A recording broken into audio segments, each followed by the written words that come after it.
Bonjour. Alors on va continuer le Perek Zain, le 7e Perek.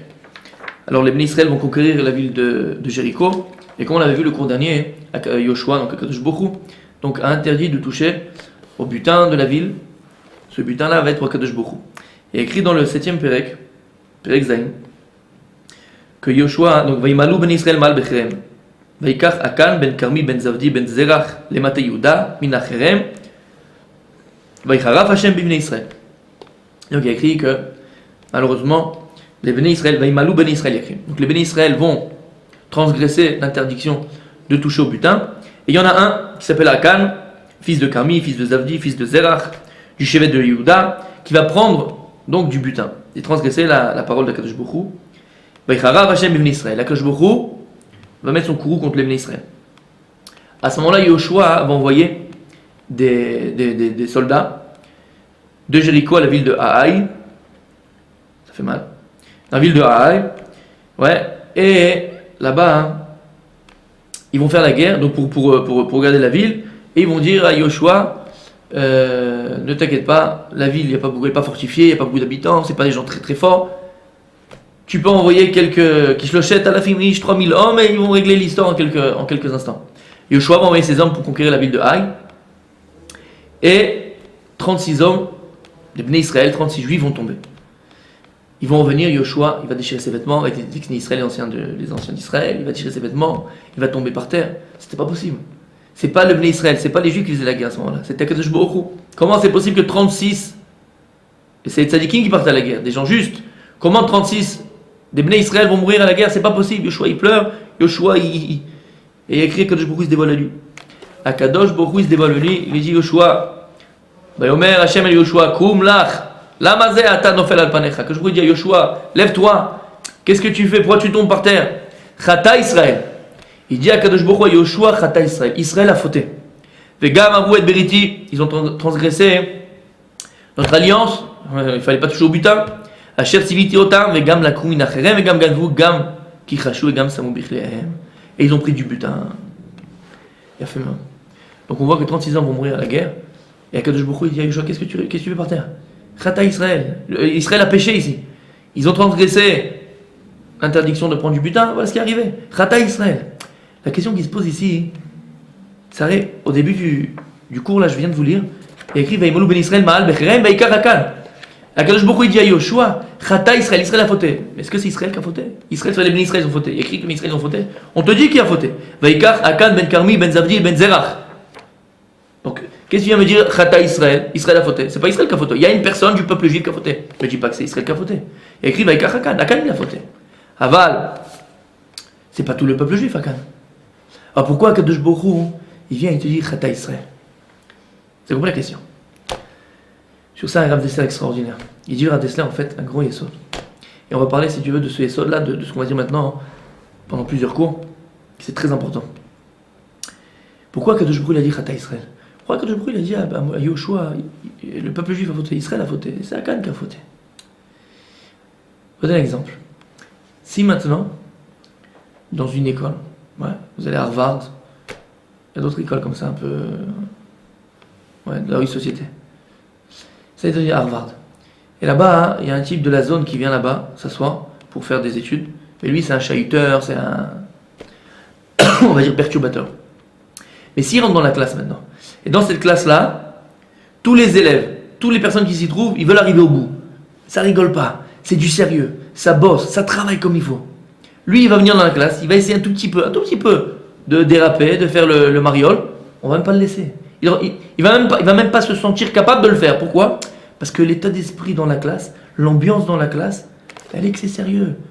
Ouais. Même s'ils n'ont pas parlé, les autres élèves, ils n'ont pas dit chut, ils n'ont pas parlé. Mais il est rentré là-bas, il a senti l'atmosphère, ouais, que ici c'est sérieux, on ne peut pas rigoler. Alors il va se calmer, il va rien faire du tout. Pourquoi? Parce qu'il a senti l'atmosphère comme ça de sérieux. Ouais. Il dit à Dessler, pourquoi Akadosh Baruch Hu il a dit Chata Israël? Il y a une seule personne, il y a Akan qui a fauté. Il dit non. Et de là, on va voir qu'on ne rage pas. Voir c'est quoi la force de l'influence. La force de l'influence. Comment l'influence peut influencer. Ouais. L'importance de l'influence. On va le voir à travers, dans tous les domaines de la vie. Ici, Chata Israël. En fait, que je crois ici, c'est pas quoi Akan qui a fauté. C'est Chata Israël, c'est pas plus qui a fauté. Pourquoi? Non, c'est Akan qui a fauté. Non.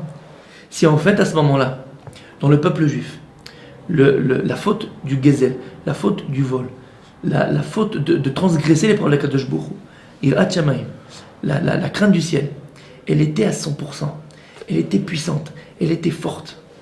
Alors la avira, l'ambiance, l'atmosphère, ouais, elle aurait été que Akan, il n'aurait pas pu fauter. Si Akan il a pu fauter, il dira Dessler, si Akan il a pu se permettre de prendre du butin, ouais, c'est qu'en fait, l'atmosphère dans l'âme Israël, cette ambiance dans l'âme Israël, du Yirat Shamayim, de ne pas transgresser la parole de Kadosh Baruch Hu, de l'importance de ne pas voler, ouais, eh ben, il n'était pas à 100%.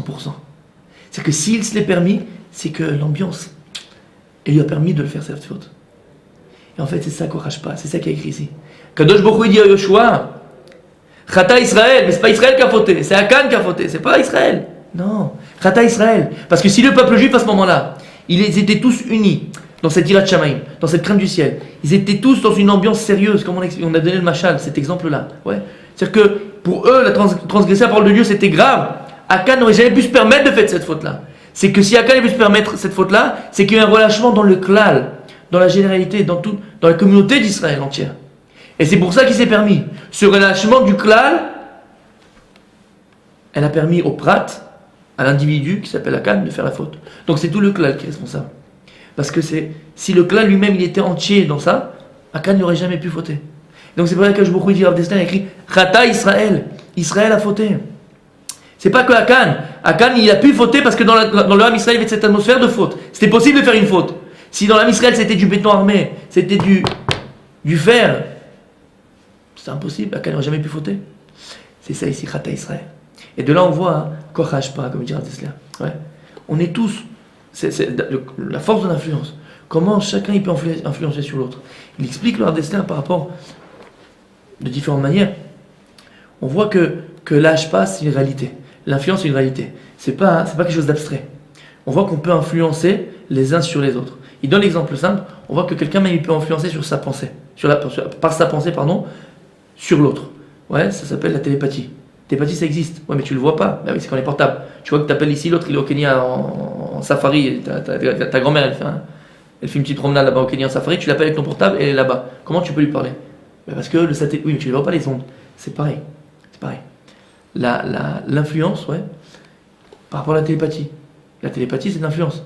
Tu peux arriver à entrer dans la pensée de l'autre. Tu ne le vois pas, mais c'est une réalité. Et dire à Dessler l'influence. Pareil dans le Ham Israël. Kadosh Baruch Hu, à partir du moment où le Ham Israël est devenu un seul et même peuple, de par nos neshamot, nos âmes, elles sont toutes liées. Chacun du Ham Israël, ouais, chaque âme juive, elle est liée à l'autre. C'est pour ça que on va voir, par rapport à ce qu'on vient de voir maintenant, l'importance de l'influence. L'influence, c'est quelque chose, à partir du moment où l'homme, il arrive dans ce monde-là, à l'âge 0, tu mets la première pleure qu'il va faire dans ce monde-là, l'homme, il va entrer dans un système qui s'appelle l'influence. C'est-à-dire que dans la vie, soit tu vas influencer, soit tu vas être influencé. Dès que tu viens dans ce monde-là, comme on a dit, tu ne vas pas choisir là où tu es né, dans laquelle famille tu vas tomber, tu ne vas pas choisir les frères et sœurs que tu vas avoir, tu ne vas pas choisir dans quelle ville tu es né, dans quel pays tu es né, dans quelle école tu vas aller, dans quel milieu tu vas grandir. Tout ça, tu ne l'as pas choisi. Et tu vois que tout ça, tous ces éléments-là, vont influencer sur ton existence. Tous ces éléments qu'on vient de voir, différents éléments qu'on vient de voir, eh bien, ils vont influencer dans notre existence. Alors, Bezrat Hashem, on va essayer à travers différents cours qu'on va voir maintenant, arriver à développer ce ignan-là. C'est quoi Rashpa? C'est quoi cette forme d'influence? En quoi, Bichlal, l'influence est importante? Comment elle agit sur nous? Dans quoi elle agit? Et comment, comme on vient d'expliquer, il y a soit je suis influencé, soit je vais influencer. Donc on comprend bien qu'il faut être ne pas être influencé, plus influencé sur les autres que moi-même influencé. On va voir qu'il y a une influence positive et une influence négative. On va Bezrat Hashem développer tous ces domaines-là ensemble, Bezrat Hashem. Au revoir.